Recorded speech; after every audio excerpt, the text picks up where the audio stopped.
Comme vous pouvez le constater, aujourd'hui nous sommes 3 pour vous présenter la revue de presse de ce jour. Donc, je m'appelle Clotilde et je viens de Strasbourg. Bonjour, je m'appelle Anne-Sophie, je viens de Bordeaux et je suis étudiante en histoire. Bonjour, moi je m'appelle Paul-Luc et je viens du Loir-et-Cher. Et donc je vais commencer cette revue de presse. Aujourd'hui, on va parler du Japon, on va parler du Nigeria, on va parler de la SNCF, mais on va d'abord parler du conflit israélo-palestinien. Je sais que mes prédécesseurs en ont parlé hier, ça en a fait réagir quelques-uns d'entre vous. En tout cas, ce qui s'est passé, c'est qu'on a eu une nuit très agitée, et ce matin, on a 17 blessés palestiniens, dont 7 enfants et 2 femmes. Côté israélien, on a un blessé. Alors qu'est-ce qui s'est passé ? Eh bien, ça a commencé hier en fin d'après-midi, puisque des dizaines de roquettes ont été tirées sur le sud d'Israël depuis la bande de Gaza. Israël parle d'une quarantaine de roquettes en moins d'une heure, c'est assez impressionnant. Ensuite, on a eu une riposte israélienne avec 30 frappes aériennes par l'armée israélienne. Et ce matin, on annonce qu'une opération aérienne est lancée par Israël. On parle d'une bordure protectrice, c'est le nom qui a été donné à cette opération. Cette opération n'aura pas de limite dans le temps, c'est ce qu'annonce ce matin l'armée israélienne. Alors, dans la presse, évidemment, on a parlé de tout ça, et on peut notamment parler du Monde qui titrait ce matin « La 3e intifada a-t-elle déjà commencé ?» Le correspondant du quotidien à Jérusalem se pose la question dans un article, et il en arrive à cette conclusion. On a aujourd'hui 2 scénarios qui peuvent voir le jour. Un premier scénario, c'est la pérennité du statu quo, avec une impasse politique. Et le deuxième scénario, c'est justement une 3e intifada qui s'écrirait par une génération de jeunes Palestiniens nés après 93, nés après donc les accords d'Oslo.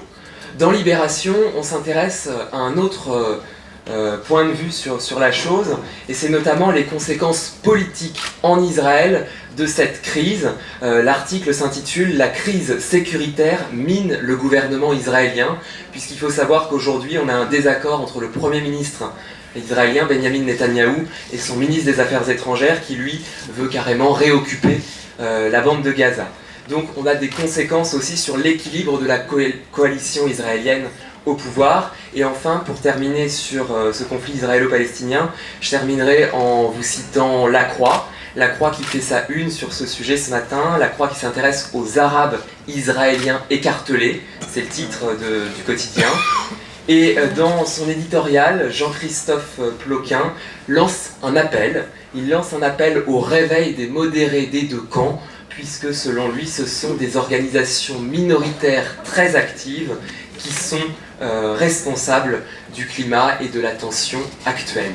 Voilà, je vais maintenant me tourner vers Clotilde.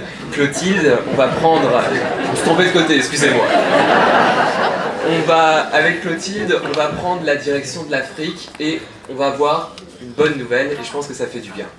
Et ben oui, alors 63 femmes qui ont été enlevées par la secte islamiste Boko Haram au Nigeria ont réussi à s'échapper. Elles ont pu rentrer chez elles. 219 lycéennes restent toujours portées disparues. Donc, la Croix rappelle que l'insurrection de Boko Haram pour l'instauration d'un État islamique a coûté la vie à 2500 Nigérians et depuis le 1er janvier. Et les experts militaires de l'armée nigérienne disent que l'armée est sous-équipée et qu'elle est incapable de combattre efficacement le groupe armé pour le moment. Anne-Sophie, il semble que le Japon soit en alerte. Effectivement, depuis le début de notre séjour ici, comme vous avez pu le constater, on a eu un temps assez clément en Bretagne. Sauf que ce n'est pas le cas de l'autre côté du globe. Au Japon, le typhon Neoguri menace depuis quelques jours. 90% de l'archipel est concerné par des vents violents, des pluies torrentielles et des vagues pouvant atteindre 14 mètres de haut.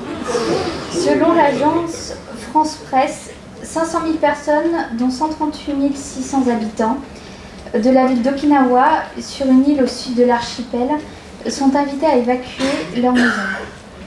Maintenant, retour en France, du nouveau avec le tragique accident de Brétigny et Paul Luc. Oui, vous vous en souvenez, il y a un an, 7 morts, des dizaines de blessés, c'était donc le déraillement d'un train en gare de Brétigny-sur-Orge, pardonnez-moi.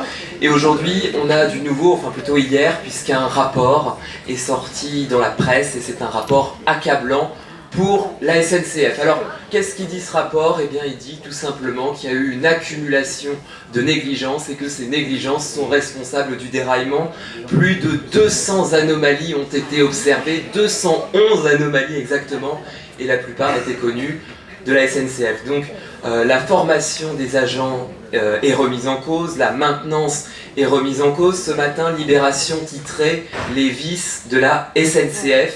Et il faut savoir que selon eux, une mise en examen de la SNCF est de plus en plus probable dans ce dossier. Une anecdote qu'a relevé Le Monde ce matin, ça concerne la vitesse. Il faut savoir que sur ce secteur, les trains pouvaient circuler jusqu'à 150 km/h, tant que 40% des attaches sur les rails n'étaient pas cassées ou desserrées. Tant que 40% n'étaient pas cassées, ils pouvaient continuer à rouler à 150 km/h. C'est un petit peu absurde. Je terminerai par vous citer Libération, justement, l'éditorial de Laurent Geoffrin dans Libération qui donne un petit peu de perspective à tout ça, puisque, je vais vous citer cette phrase, « La lutte des classes ne passe plus entre la première et la deuxième classe, mais entre les TGV et les autres, puisque aujourd'hui, on observe une priorité qui a été donnée au TGV et un abandon des réseaux secondaires. » Voilà, j'arrête là et je me tourne vers Anne-Sophie pour parler d'un nouveau...